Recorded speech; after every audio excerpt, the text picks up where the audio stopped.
Hello, my friends. This story is about Rena. That afternoon two friends were meeting, the best friends since sitting on the high school bench until now. A mature and energetic personality can be relied upon when he needs a companion or even a talk. Another female figure who really needs refreshment because of the tightening of the day full of the density of the course, tried to open a chat to the handsome-faced young man in front of her. The young man briefly shed his hair.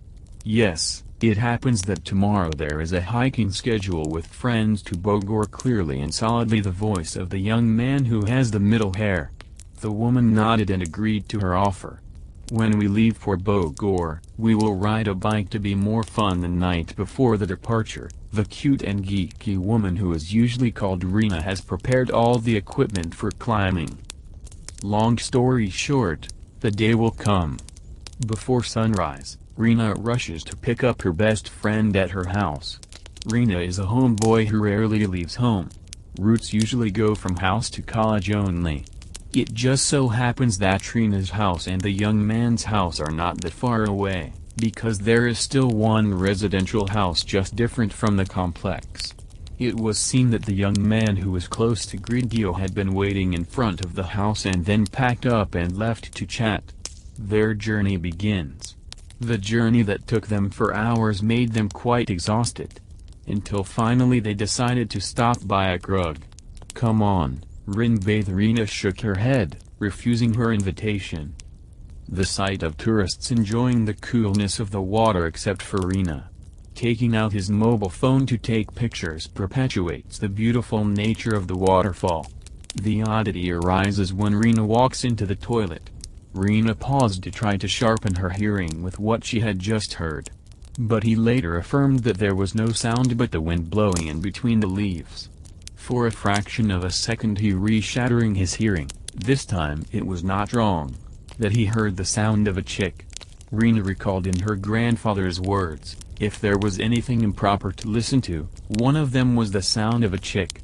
Hearing a chick sounds like a bad omen to anyone who hears it, especially in a place like this. Rena thought about what she thought was annoying. The figure was egomaniac, even though the sentence was not spoken, but she understood. A question that already has answers, confirms something, that he's been targeted by that figure. He was clenched in panic, then rushed out of the toilet. Heart pounding and breathless explained that Rena had run far enough down the bumpy dirt road, away from the toilet. He thinks it's safe this time. Suddenly he was startled by Dio's loud voice, if he was calling his name. When you get downstairs, something bad happens. Suddenly dizzy, nauseous, and the body feels heavy like something's sticking to it. Rin, why would you throw up like that? Asked Dio, walking up to him. She said, if he is alright, then what has just happened to him is a sign that he is not doing well. Just a few steps before Rena left the place, she realized that someone was paying attention. The figure he often heard was in the woods in general. Now that he saw it with his own eyes, he finally found out that they were real. His heart beat ceaselessly racing, his body is now wet with complaints, his face covered with sweat. Rena tries to contain the fear, then signals Dio to walk faster, ignoring those still standing by. After the incident, Rena was silent more often, and when they reached a stall, Rena again saw the figure she had seen earlier standing on the side of the toilet. Rena made sure that once again, when she sharpened her vision, it turned out that the female figure had disappeared. Rin, what's wrong with you? Asked Dio. Rena is confused. She has not been able to tell Dio about this, especially if other friends find out. She does not want to thwart this time's time. What's wrong with you? Eat so daydreaming, he said. Dio's a little pressing. Once again, Rena just shakes, then puts some rice and sauces into her mouth. Yes, after this we stop by my grandmother's house, rest there before showing up. Asked Dio after leaving Krug. They go straight to Dio's grandmother's house. But along the way, Rena's feelings were a little bad. He heard the chicks one more time, like he kept following. Unable to endure the headache and getting heavier, Rena asked to rest, pulled over to the road. That's when Rena fell unconscious. "Rin, are you sick?" Dio asked worriedly. Rena reasoned that she was just not feeling well, but afterwards she informed her that her condition was gradually getting better. Along the way to Dio's grandmother's house, Rena always prayed until the chick's voice disappeared and felt better. About 6:30 in the evening they arrived at Dio's grandmother's house. Rena was grateful that afternoon they could reach their destination before the Maghrib arrived, after which they rested for a while and decided to cook dinner.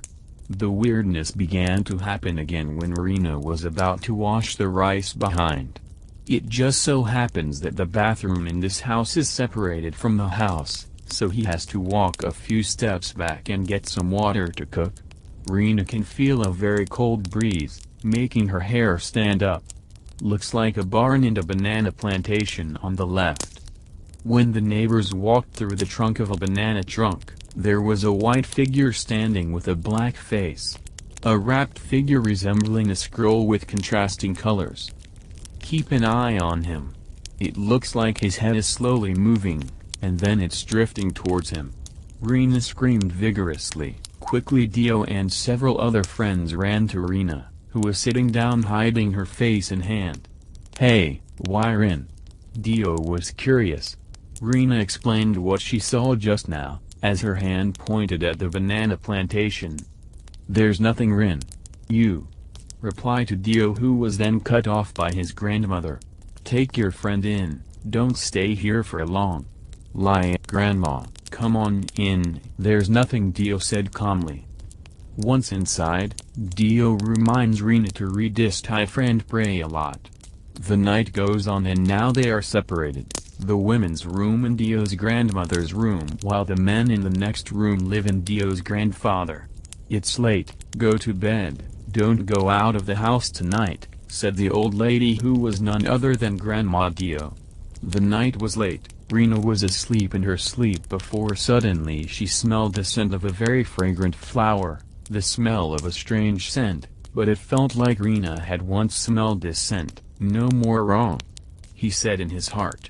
"This scent is the scent of jasmine."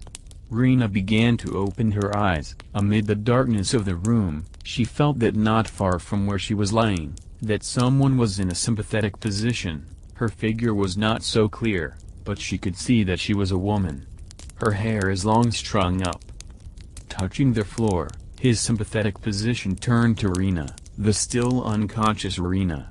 Looking up on her bed, he looked at her head like something glistening yellow like a crown. Wearing a kebaya with a shawl around her waist,